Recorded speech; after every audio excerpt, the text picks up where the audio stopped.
Entre nostalgique des 90 km/h et satisfait des 80, le débat de la vitesse n'est toujours pas tranché sur les routes nivernaises.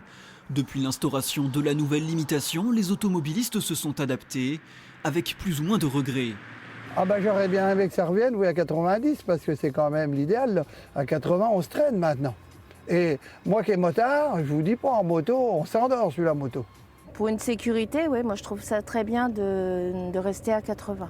Si les axes valent le coup de la mettre à 90, je suis d'accord. S'il n'y a pas eu d'accident grave, de tués, Maintenant, 80, c'est pas mal non plus. Dans la Nièvre, la situation ne devrait pas changer.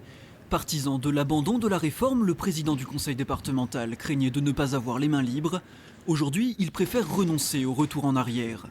Quand le Premier ministre a dit que les départements pouvaient revenir aux 90 km/h, j'ai tout de suite dit que la Nièvre reviendrait aux 90 km/h. Le problème, c'est que quelques mois après, sont apparues des conditions assez dures, avec un séparateur central, avec 1,50 m de tous les côtés, avec pas de tracteurs sur les routes. Des travaux chiffrés à 300 millions d'euros par le département pour 800 km de route, impossible à financer.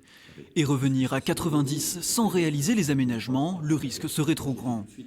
Au premier accident grave sur une route que j'ai fait repasser à 90 km/h sans faire les travaux qui sont demandés, je me retrouvais assez rapidement devant le tribunal. Rester à 80 km/h, le choix est donc fait à contre-cœur dans la Nièvre, avec pour les élus locaux l'impression que leur avis n'a pas été vraiment pris en compte.